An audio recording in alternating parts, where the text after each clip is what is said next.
ओम सर्वधर्मस्थापकस्त्वं सर्वधर्मस्वरूपकः आचार्याणां महाचार्यो रामकृष्णाय ते नमः। यथाग्नेर्दाहिका शक्ति रामकृष्ण स्थिता हेया सर्वविद्यास्वरूपां तां शारदां प्रणमाम्यहम्।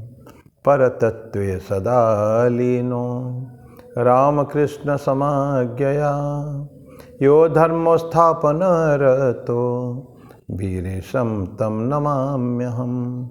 वीरेशं तं नमाम्यहम्। भगवान श्री रामकृष्ण देव भगवती माँ शारदा जी और स्वामी जी को प्रणाम अर्पित करता हूँ। मेरे गुरुदेव पूजनीय स्वामी भूतसानंद जी को मेरा प्रणाम है और आप सभी को प्रणाम। भगवद गीता के 18 अध्याय के 2 श्लोक हम समाप्त किए हैं, 3rd श्लोक में जाएंगे, लेकिन उसके पहले एक भजन गाएंगे। आज स्वामी विवेकानंद का लिखा हुआ रामकृष्ण स्तोत्रम ठाकुर के ऊपर उन्होंने 2 बार में लिखा है। एक समय में 2 स्तोत्र लिखा, फिर बाद में उसको थोड़ा बाद में जोड़ा था उनके ऊपर। ये सबको मिला के आचंडाला स्तोत्र उसको पता, आचंडाला प्रतिहत रहो यस्य प्रेम प्रवाह। इसमें पहले भगवान श्री राम के बारे में है थोड़ा सा, फिर भगवान कृष्ण के बारे में, फिर ठाकुर के बारे में। ठाकुर राम और कृष्ण के दोनों के सम्मिश्रण मिश्रित अवतार हैं, तो इसे दोनों का ही इसमें लिया हुआ है। आचंडल प्रतिहत रयो यस्य प्रेम प्रवाह। आचंडल प्रतिहत रयो यस्य प्रेम प्रवाह। लोकातीतोऽप्यहनजहो लोककल्याणमार्गं। त्रैलोक्येऽपि अप्रतिममहिमा जानकी प्राणबन्धो। त्रैलोक्येऽपि अप्रतिममहिमा जानकी प्राणबन्धो। भक्त्या ज्ञानमृतवर्वपुः सीतया यो हि राम। भक्त्या ज्ञानं मृतवर्वपुः सीतया यो हि राम। स्तब्धीकृत्य प्रलयकलितं वाहवत्थं महान्तं। स्तब्धीकृत्य प्रलयकलितं वाहवत्थं महान्तं। हित्वा रात्रिं प्रकृतिसहजाम् अन्धतामिश्रमेश्रान्। गीतं शान्तं मधुरमपि यः सिंहनादं च गर्ज। गीतं शान्तं मधुरमपि यः सिंहनादं जगर्ज। स्वयं जातः प्रथितपुरुषो रामकृष्णस्त्विदानीं। स्वयं जातो प्रथितपुरुषो रामकृष्णस्त्विदानीं। शक्तिसमुद्र समुत्थतरङ्गं दर्शितप्रेम विजृम्भितरङ्गं। शक्तिसमुद्र समुत्थतरङ्गं दर्शितप्रेम विजृम्भितरङ्गं। संशयराक्षस नाशमहास्त्रं। संशयराक्षस नाशमहास्त्रं। यामि गुरुं शरणं भव वैद्यं। यामि गुरुं शरणं भव वैद्यम्। अद्वैतत्व समाहितचित्तम्। अद्वैतत्व समाहितचित्तं। प्रोज्ज्वलभक्तिपटावृतवृत्तं। प्रोज्ज्वलभक्तिपटावृतवृत्तं। कर्मकलेवरम् अद्भुतचेष्टं। कर्मकलेवरम् अद्भुतचेष्टं। यामि गुरुं शरणं भव वैद्यं। यामि गुरुं शरणं भव वैद्यम्।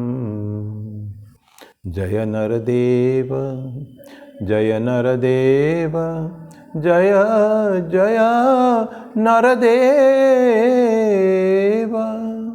जय जय नरदेव।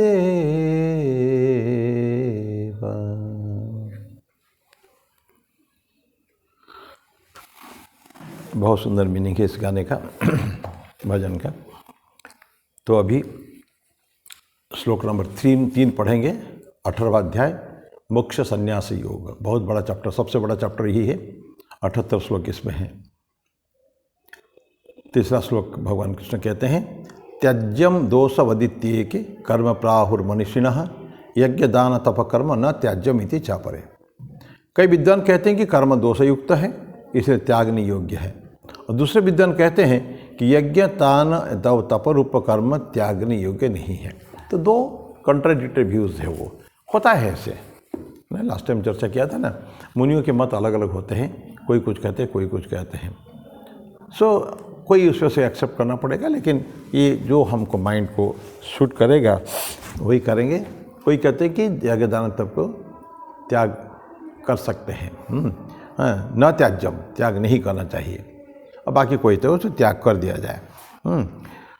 तो हम लास्ट टाइम थोड़ा पढ़ना शुरू किए थे, कॉज एंड इफेक्ट, कार्य कारण के जो है उसका रिलेशन जो है उसके बारे में पढ़े थे हम लोग। पहले कारण होता है, कारण से कर्म होता है, और जहाँ कारण हमने एक्शन में लिया तो उसमें कार्य तो होना ही है। Reason, the cause and effect. तो इफ कॉज अगर जो है तो उसका इफेक्ट तो आएगा ही आएगा, आगे निकल तो आएगा ही। तो ये है कॉज एंड इफेक्ट रिलेशनशिप्स। और उसमें उदाहरण दिया था, मैं खाली रिपीट कर दूँ। बरसात होता है, उसका इफेक्ट होता है। बरसात है कॉज, बारिश हुई, बारिश हुई तो उसका इफेक्ट क्या हो सके। दो चीज़ें बताया उन्होंने कि एक तो मकान बन रहा है, नया मकान कंस्ट्रक्शन हो रहा है, और दूसरा वो बोलते हैं कि एक फार्म है, खेत है, खेत में पानी पड़ता है, उससे गुड फॉर दैट, वो खेती के लिए बड़ा सुविधा है। लेकिन दूसरे जो बिल्डिंग जो है उसमें वो ठीक नहीं है उसके लिए, it will be destroy, spoiled हो जाता है। अगर उस समय बरसात हुई उस समय में तो नहीं, या तो अभी ढलाई हुई है तो फटाक से एकदम अगर बरसात आई तो ढलाई और सीमेंट धुल जाता है, तो उसके लिए ठीक है। बाकी मैंने एक उदाहरण दिया था उस गोरा कुम्हार का, उनके दोनों बेटियों के बारे में, अब उसको मैं रिपीट नहीं कर रहा हूँ उसको। तो एक ही चीज़, कॉज एक ही, लेकिन इफेक्ट दो अलग अलग वस्तु के ऊपर अलग अलग इफेक्ट हुआ है। तो ये पॉजिटिव एंड नेगेटिव दोनों चीज़ें संसार में रहेंगे। कोई भी चीज़ हमेशा एक पॉजिटिव इफेक्ट नहीं आएगा, कुछ के ऊपर नेगेटिव, कुछ के ऊपर पॉजिटिव आएगा।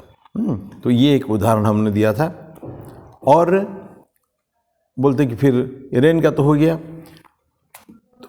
और मनुष्य का जो लाइफ, जीवन जो है, जीवन में क्या होता है, मनुष्य जीवन जो जीता है तो अच्छा चीज़ है, बहुत बढ़िया चीज़ है, लोगों के बहुत कल्याण होता है उसके कारण।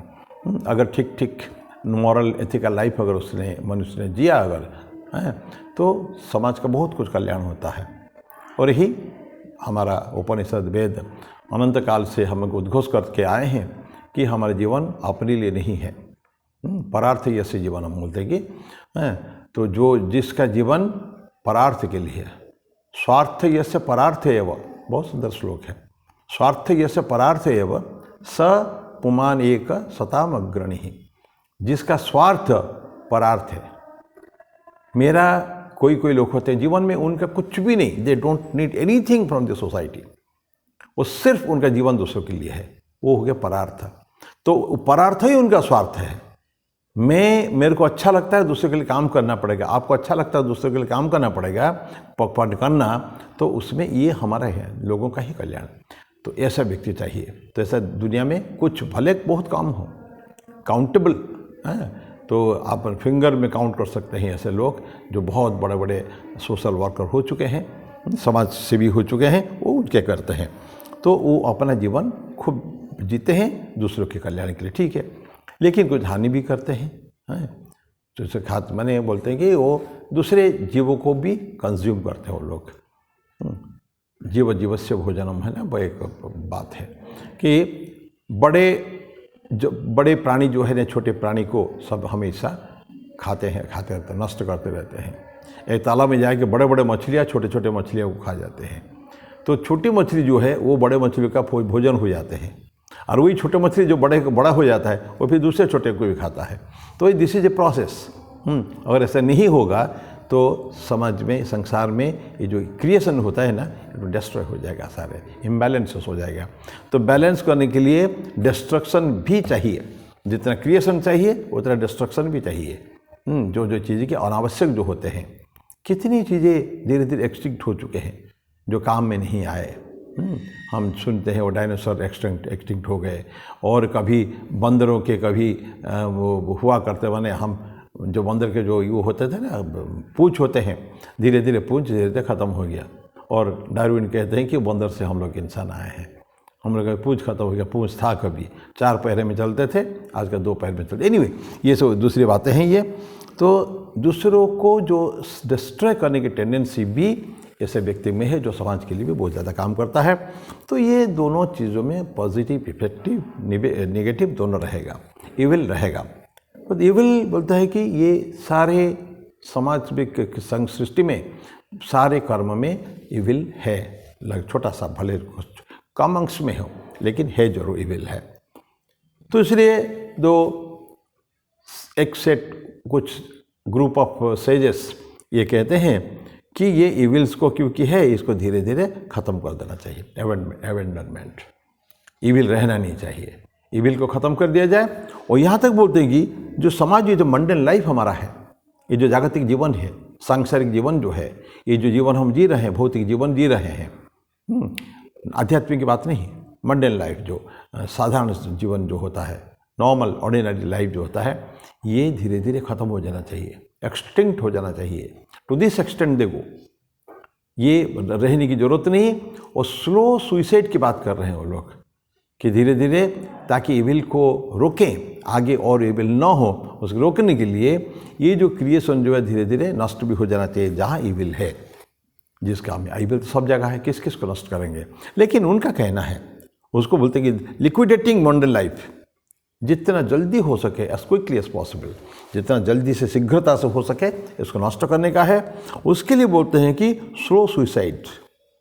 और इंटेंशन क्या है? नोबल इंटेंशन बोलते हैं कि एक अत्यंत पवित्र उनका जो इच्छा जो है, कामना क्या है ये, कि और एग्जिस्टिंग जो ऑलरेडी इविल है क्रिएशन समाज संसार में, उसको और न बढ़ाया जाए। इसलिए आगे के जो इविल जहाँ दिखता है उसको नष्ट नाबूद कर दो, ख़त्म कर दो। हाँ, ये उनका कहना है। तो थर्ड सेट ऑफ पीपल जो है, तो लेकिन ये इतना इजी नहीं है लिक्विडेट करना, लेकिन उनका मानना है कि लिक्विडेट करना चाहिए।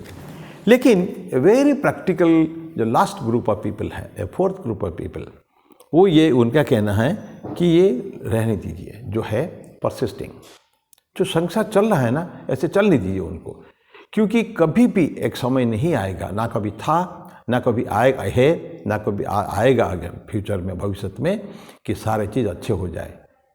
ये पूरी सृष्टि अच्छा और बुराई का मिश्रण है। Disturbance, imbalance is the rule of nature, rule. क्योंकि हम सांख्य योग में पढ़ते हैं कि जब कुछ नहीं था, जब सृष्टि नहीं थी, तब सब कुछ, तीनों सत्व, रजस, तमस, ये सारे गुण इम्बैलेंस में थे, बिल्कुल कोई सृष्टि नहीं उस समय में। सिर्फ भगवान विष्णु अनंत शयनम में है बस, और बाकी कोई, ऐसा माना जाता है वो नहीं। फिर उन्होंने ब्रह्मा जी को सृष्टि की अपने नाभि कमल से, तो ब्रह्मा जी फिर क्रिएशन सृष्टि करी, तपस किए, तपस कर सृष्टि करी, ये सब आगे की बात है।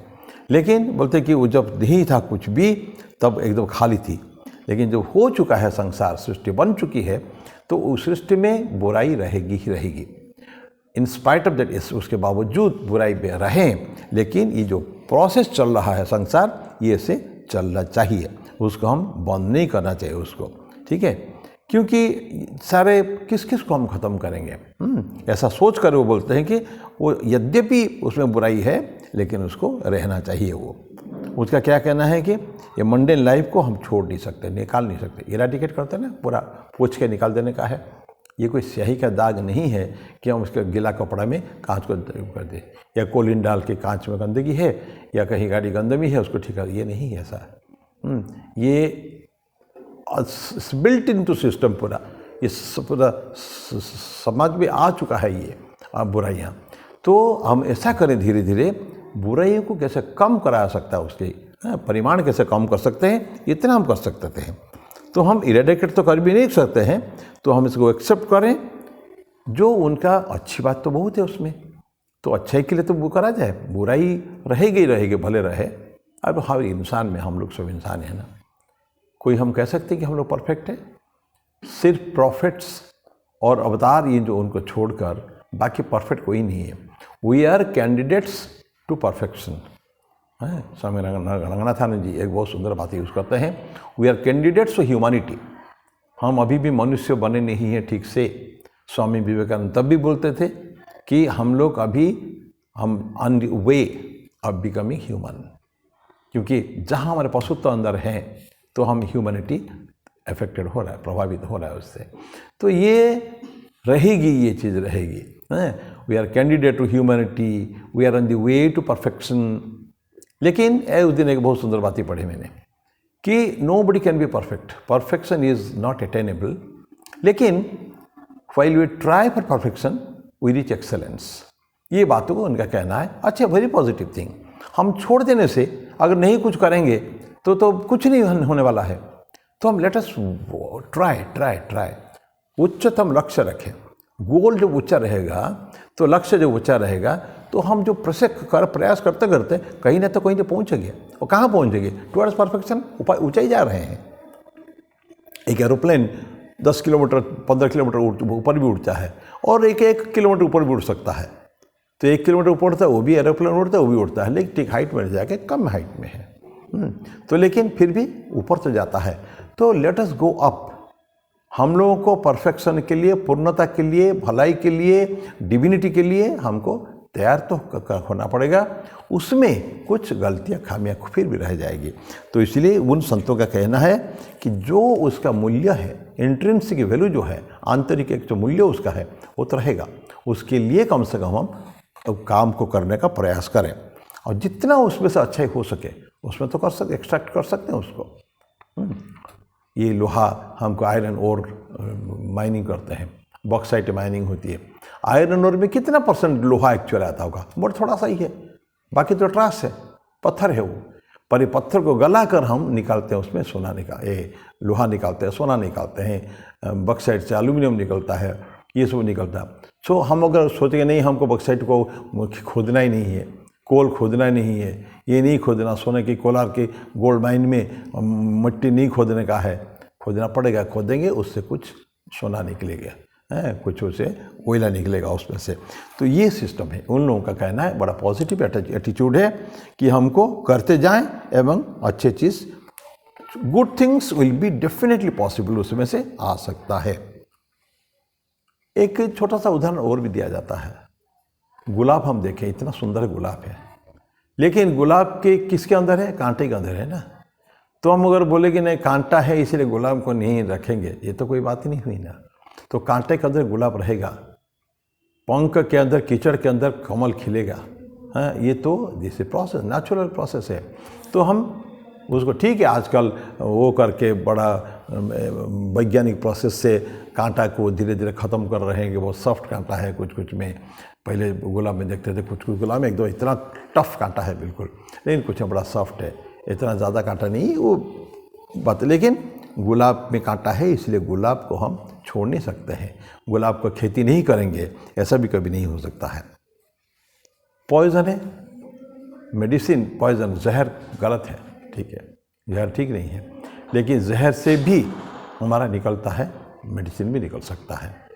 तो देखिए सांप के जो जहरीला डेडली वेनमस जो पॉइजनस स्नेक जो होते हैं ना, उसमें छोटा सा 1 ml के जहर से जो विष से बहुत बड़े बड़े मेडिसिन निकलते हैं। ऐसे जहर से, जो जहर शरीर में आते ही इमीडिएट मृत्यु सुनिश्चित है, पर उस जहर से फिर हमको निकालते हैं, मेडिसिन भी निकालते हैं। तो ये सब है वेनम से, हर तरह के वेनम से निकलता है, मेडिसिन निकलता है। तो यद्यपि ये बहुत खतरनाक है, लेकिन उसका we are trying to get the best out of it. जितना हो सके उससे लाने का कोशिश करते हैं, उसको रिजेक्ट नहीं करेंगे हम लोग, ठीक है, ये बात है। तो ये सब विभिन्न उदाहरण है केवल। तो इसलिए बोलता है कि कर्म भी एक विल है। तो ये मनुष्य को बंधन में बांधता है, किससे? प्रकृति से। कर्म पहले पढ़े हम लोग, मनुष्य को, हमारे जीव को प्रकृति से बांध देता है। हमको प्रकृति के अंदर तो हम लोग का है ही है, पुरुष और प्रकृति दोनों है, लेकिन प्रकृति से हम बंधे हुए हैं ज़्यादातर, ये बंडेज में है। और उसके कारण एक wheel of birth and death, जन्म मृत्यु का जो चक्कर जो है ये चलता रहता है, वो चलता रहेगा कभी भी। ये है, हम उसको छुटकारा नहीं पा सकते हैं। तो कर्म करेंगे, लेकिन उसको कर्म को छोड़ देने से क्या होगा, जन्म मृत्यु चक्कर से हम लोग पार नहीं पाएंगे। लेकिन कर्मों को ठीक से, यज्ञ हम ध्यान रखें, शुरू से ही यज्ञ, दान और तपस, ये 3 प्रोसेस की बात करते हैं। इसे बोलते हैं कि यज्ञ दान तपस्व, बोलते हैं कि यज्ञ दान तपकर्म न त्याज्यम इति चापरे। ये अंतिम वाला जो हम पढ़ रहे हैं कि यज्ञ दान और तपकर्म न त्याज्यम, त्याग करना नहीं है, बोलते हैं ये। तो ये एक्ट्स, तो हमारे जो कर्म को हम लोग यज्ञ में कन्वर्ट करें, तपस में कन्वर्ट करें, पहले उसके बारे में से पढ़ चुके हैं। तो यज्ञ भी करेंगे, यज्ञ मीन सेक्रीफाइस, यज्ञ का लिटरल मीनिंग है सेक्रीफाइस, देना, देते रहना। यज्ञ वो नहीं है जो हम घी डाल के या सामग्री डालकर हम हवन करते हैं, वो तो हवन हो गया, ठीक है, यज्ञ है। लेकिन भगवान कृष्ण, रिवोल्यूशनरी व्यक्ति हैं, उन्होंने यज्ञ का पूरा कंसेप्ट को भगवद गीता के 3rd चैप्टर में बदल दिया है। वो बोलते हैं कि ये केवल अपना सेक्रीफाइस है, सारे समाज को अच्छा भलाई करना है। ईश्वर हमको दे रहे हैं, बार हम लोग ईश्वर को तुष्ट कर रहे हैं, ईश्वर हमको कुछ दे के तुष्ट कर रहे हैं। और भगवान कृष्ण कहते हैं अगर हमारा कर्म क्या है, जो दिया है उसको बांटना चाहिए। तैर दत्तन अप्रदायेभ्यो यो भुंक्ते स्तेन एव सह। ये हम देवान भावता नैना ते देवा भावयन्तु वह परस्परम भावयंत श्रेय परम अभाप्स्यत। इसमें आगे बोलते हैं कि ईश्वर हमको खुश होकर हमको कुछ देते हैं, और जो देते हैं ये हम उसको खुद उसका भोग नहीं करना है।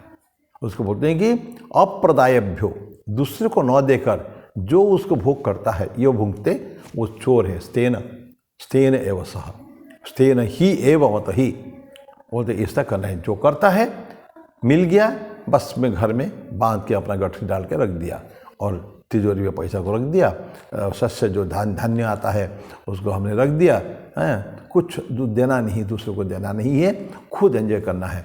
तो बोलते हैं कि यू आर थिप्स, चोर है वो है। तो इसीलिए बोले तो ये हमको करना नहीं है। जहाँ हम अपने कर्म को यज्ञ दान और तप में कन्वर्ट करेंगे तो वो एक्चुअली होता है क्या, उसमें जितना अच्छाई भलाई उसमें हो सकते हैं, सबको समाज को तो मिल ही रहा है।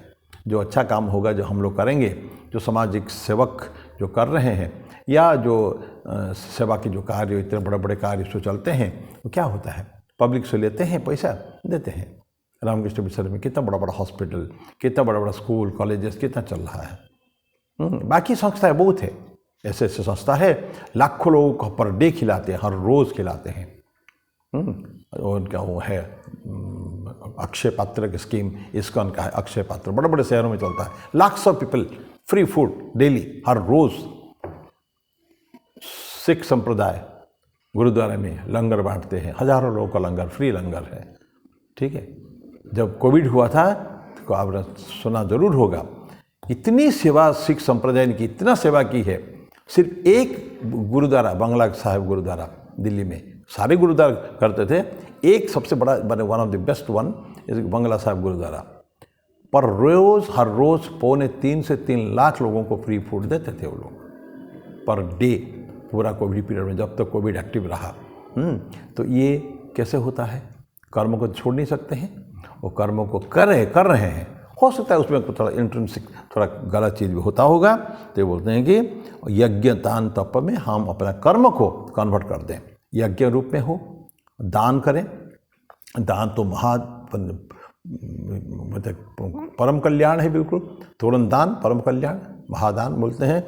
तो दान में और तपस्वी करें, तो इसमें सबसे ज़्यादा, बहुत ज़्यादा से अच्छी चीज़ हमको मिल सकता है। तो वही हमारा प्रॉस्पर ये है हमको। तो अब उसका आगे हम पढ़ेंगे। तो ये इसलिए बोलते हैं कि बड़े बड़े लोगों का कहना है, महान लोगों का, साधुओं का, कि उसको तुम त्यागो मत। तो हम कई सारे 3-4 टाइप के लोगों का पढ़ें। कोई बोलते हैं कि त्याग दो, कोई बोलता है कि त्यागो मत। तो ये अपना 3rd जो है इसी से समाप्त होता है। तो क्या था वो, अगेन पढ़ें। त्याज्यम दोषवत इति एके कर्म प्राहुर मनीषिणः। कोई विद्वान कहते हैं कर्म यो दोषयुक्त है, इसे उसको छोड़ दो, निकाल दो उसको। वो लोगों का कहना है कि यज्ञ दान तप कर्म न त्याज्यम इति च अपरे। अपरे दूसरे ग्रुप बोलता है कि नहीं, इसको छोड़ना नहीं है। ये हमने पढ़ा डिटेल में। अब चौथा, भगवान कृष्ण उनके व्यूज दे रहे हैं। निश्चयम शृणु में तत्र त्यागे भरत सत्तम त्यागो ही पुरुष व्याघ्र त्रिविध संप्रकीर्तितः। हे भरत सत्तम अर्थात भरत वंशियों के साधुतम, कौन? अर्जुन को बोलते हैं। इस त्याग के विषय में तू मेरा निश्चय सुन कि हे पुरुष श्रेष्ठ, त्याग 3 प्रकार का कहा गया है। त्रिविधा संप्रकृति को कहा गया है कि 3 प्रकार। और त्याग क्या होता है? पुरुष व्याघ्र है। त्याग ही पुरुष व्याघ्र होता है। ये अर्जुन को बोलते हैं हे पुरुष श्रेष्ठ। व्याघ्र होता है तो फेरोसियस एनिमल, बिल्कुल बेस्ट कर लगा था, हीरो व्याघ्र। क्या बाप रे, बाघ जंगल का राजा है, सिंह जंगल का राजा है, ठीक है। क्यों राजा है? तो राजा होने की क्वालिटी उसमें है क्या? स्ट्रेंथ में हाथी उससे बड़ा है, स्पीड में चीता और ये सब उससे बड़े हैं, ज़्यादा है। इवन हिरन भी ज़्यादा तेज भागता है।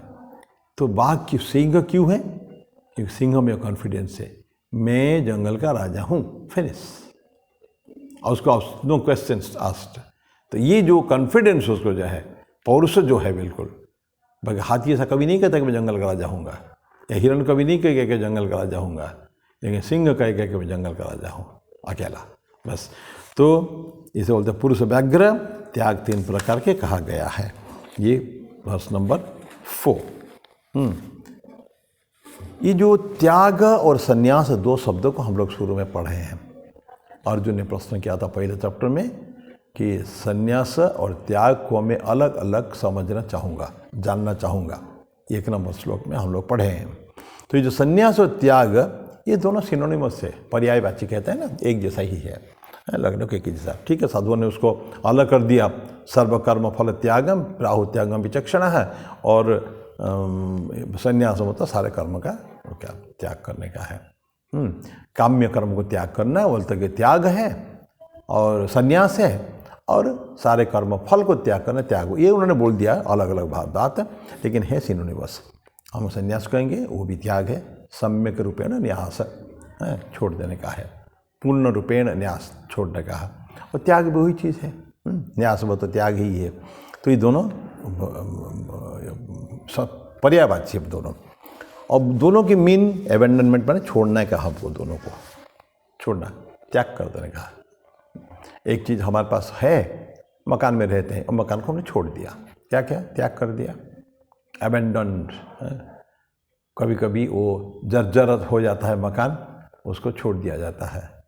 रेलवे में आप जो जाते हैं ना, देखेंगे पहले सब बड़े बड़े बिल्डिंग रहा करते थे, लोकेशन वो अपने दोनों स्टेशन की इधर उधर भी दोनों, तो ऊपर से खड़ा होकर और बत्ती वगैरह दिखाते थे। लेकिन वो आजकल वो बिल्डिंग काम में नहीं आता है, ख़त्म हो गया। उस लोकेशन वो आ गया, सिग्नल ऑटोमेटिक सिग्नल सिस्टम आ चुका है।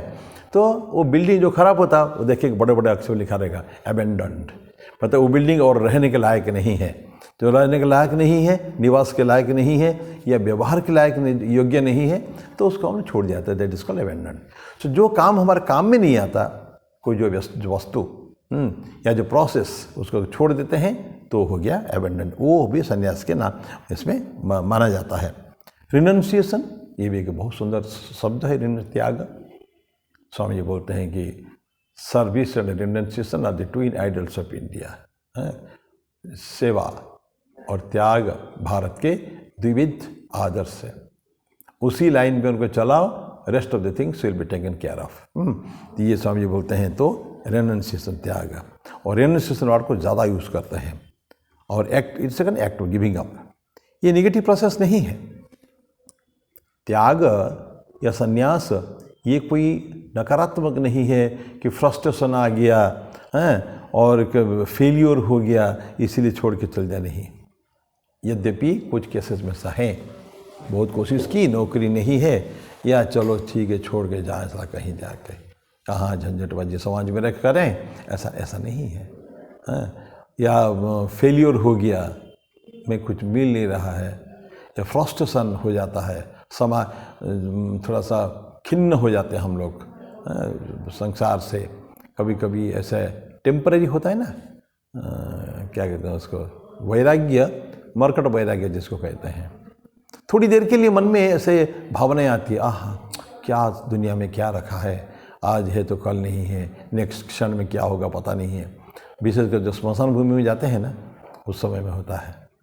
स्मशान में सब लेके जाते हैं, राम नाम सत्य है, राम नाम सत्य करके, और वहाँ उस समय जाके जो जलाते हैं सबको, अग्नि देखा तो संस्कार होता है उस समय में। थोड़ी देर के लिए कुछ लोगों का, वो भी सबका नहीं, बाकी तो अपना मोबाइल में व्यस्त रहते हैं, बातें करना, चैटिंग करना और व्हाट्सअप करना, ये सब करना, तो चैटिंग रहते हैं वो, कहीं के बैठ के गप्पे मारते रहते हैं। यहाँ पर आए हैं ये फॉर्मेलिटीज़ में अटेंड करने के लिए, लेकिन कुछ लोग जो उनके सगे संबंधी हो गए ना उस मृत व्यक्ति के, तो उस थोड़ा सा मन में आता है क्या रखा है जीवन में। यही तो कल तो देखा मैंने, कल तो रात को मैं उनसे मिला हूँ और आज सुबह देखता हूँ तो नहीं है, चले गए। और हमारे भी यही होगा। लेकिन ठाकुर बोलते हैं कि जैसे ही बाहर आएगा फिर वही पुरानी सांसारिक प्रवृत्तियाँ। ठाकुर बोलते हैं कि कोई हम जाते हैं ना स्नान करने के लिए गंगा जी में, जानते हैं हमारे पाप बहुत है हमारे अंदर, तो गंगा जी में पाप प्रवेश नहीं करेंगे, वो पास में कोई पेड़ में बैठे रहेंगे वो पाप जो है। और जैसे इंसान स्नान करके स्वच्छ होकर आएगा फिर उसको कंधे में सवार हो जाते हैं। माने इंसान धर्मात्मा नहीं हो सकता है, वो पापी रहेगा वो। लेकिन जो भी है, ये फ्रस्ट्रेशन और फेलियर के कारण नहीं है, ये जो निगेटिव प्रोसेस नहीं, renunciation is a very positive process बोलते हैं। तो रेनुंसिएशन फिर क्या है, बोलते हैं कि ये फुलफिलमेंट एंड एक्सेप्टेंस, कुछ छोड़ना, कुछ ग्रहण करना, ठीक है ना। तो साधारणतः ऐसा बोला जाता है कि तपस्या, तपस हम त्रिविध तपस पढ़े हैं, तपस का बहुत सारे डेफिनेशन है, पर एक तपस है giving up the lower to get the higher, इस तपस उच्चतम की प्राप्ति के लिए, उच्चतर की प्राप्ति के लिए निम्नतर को त्यागना, ये तपस है। मैं कुछ छोटा सा काम कर रहा हूँ लेकिन I got a much bigger, much माने नोबल प्रोफेशन, अच्छा काम करने के लिए जिसमें संस्कार समाज का कल्याण हो, उस केस में मैं छोड़ना चाहूँगा, अब नहीं। जब अच्छा काम करने को मौका आता है तो क्यों उस काम में मैं लग्न रहूँ, तो इस केस में दिस इज कॉल्ड रेनुंसिएशन। हम ऑलरेडी एक काम कर ही रहे हैं, there is a lower nature है, वो आगे चल कर जो कंपैरिजन होगा तब लगेगा कि ये लोअर है और वो आने वाला हायर है। तो अब इससे मेरा फुलफिलमेंट हो चुका है, मेरे बहुत कुछ कार्य उससे साधित हो चुका है, और अब मैं देखता हूँ तो I am getting a much better one, bigger one, नोबलर one, तो मैं क्या करूँगा, ये छोटे वाले को त्याग कर दूँगा, छोड़ दूँगा, जॉर्ज अब आज से ये नहीं करूँगा, मैं फिर अब बड़ा काम करूँगा, ठीक है, ये हो गया। तो this is what happens to higher responsibility, higher fulfilment, higher purpose, समाज की ज़्यादा सेवा, ये सब जो आता है तो छोटे काम को त्याग करा सकता है। तो इसमें कोई फ्रस्ट्रेशन नहीं है, इसमें कोई फेल्यूर नहीं है। जहाँ हम काम करते थे वह परफेक्टली ओके, ठीक काम सब जगह होता था, कोई कमी नहीं थी, लेकिन अभी हमको थोड़ा ऊंचा काम करना है, तो ये होता है। ये सब हमारे जीवन में ऐसा होना चाहिए, छोटे से बड़े की तरफ उन्नत होना। तो जैसे मनुष्य कहते हैं ना, पशुत्व से मनुष्यत्व, मनुष्यत्व से देवत्व को उन्नीत होता है ना, तो ये क्या होता है, तो इसी तरह का यहाँ छोटे काम से बड़े और बड़े और बड़े, सो गोज ऑन इवोल्यूशन प्रोसेस है, बेसिकली हम लोगों का इवोल्यूशन प्रोसेस है। तो इसलिए इसको छोड़ देने का है छोटी चीज़ को, और सक्सेसफुली उसको गले लगाना है दूसरा प्रोसेस को। सो दिस इज, ये क्या कहते हैं, ये बोलते हैं कि ये है रेनुंसिएशन है वाला। तो प्रकृति में ऐसे ही होता है, नेचर में हमेशा ऐसा होता रहता है। ये प्रोसेस हम लोग को देखते हैं हर रोज, लेकिन फिर भी उस प्रोसेस को सीखते नहीं है। सूरज हमें उगता है, सूरज अनंत काल से, बिलियंस ऑफ ईयर से सूर्य अपना हीट एंड अपना लाइट देता आ रहा है। कौन पता है सूर्य कब समाप्त हो जाएगा, nobody knows. After billion trillions of years में ये सब कहना है कि लोगों का कि सूर्य धीरे धीरे धीरे धीरे ख़त्म हो जाएगा। पता नहीं, उसके बारे में चर्चा न करें, लेकिन सूर्य हज़ार लाखों बिलियंस ऑफ ईयर्स से हमको दे रहा है, वो दे रहा है। It's giving and giving, this is renunciation. अपने शक्ति को, अपने जो कुछ है, ये it can not keep it back. वो चाहे भी तो सूरज कि मैं अग्नि नहीं दूंगा, हीट नहीं दूंगा, या मैं लाइट नहीं दूंगा, it can not do, it has to, by nature it has to do. ये प्रकृति का क्रिएशन है। ये सृष्टि जो किया है ब्रह्मन ने, परमात्मा ने जो सृष्टि की है, इसीलिए किया है। तो ये प्रिंसिपल है, ये इसका है वो, ये सन का, सन एंड लाइट। तो कंस्टेंटली, और उससे फ़ायदा क्या होता है, जो ये सारा जो दुनिया चल रही है ना, सारा सृष्टि चल रही है, इस अगर सूरज अगर ठंडा हो जाए, मान लीजिए एक इमेजिनरी, एक काल्पनिक बातें हैं, और सूरज ठंडा हो गया, ख़त्म हो गया, तो सारी सृष्टि खत्म हो जाएगा। एक दिन का समय नहीं लगेगा उसको ख़त्म होने के लिए। तो सारे बाकी एंटायर नेचुरल प्रोसेस को फैसिलिटेट करने के लिए, कार्यकारी करने के लिए, कार्य में लगाने के लिए इसकी आवश्यकता है, क्योंकि प्लांट को, जीवन को, हर चीज़ को उसके चाहिए। तो इसलिए बोले कि जहाँ उनकी आवश्यकता है उसको रहेगा, तब तो सूरज रहेंगे। ये सूरज का बहुत बड़ी चीज़। नदी जल देने जाती है ना, नदी कौन सा, रिवर इज फ्लोइंग, कहाँ से, ऊंचे शिखरों से, पर्वत पहाड़ियों के कंदराओं से निकला हुआ, और जाके मिलना समंदर में, रास्ते में अनंत लाखों करोड़ों लोगों को दे फर्टिलाइजर बने हुआ, अपने जब खेती के लिए, पीने के लिए, स्नान के लिए। नदी तो बहुत बड़ा ये है। तो ये भी it's a renunciation. Swami ji उनका एक वेदांत के एक लेक्चर में बोलते हैं,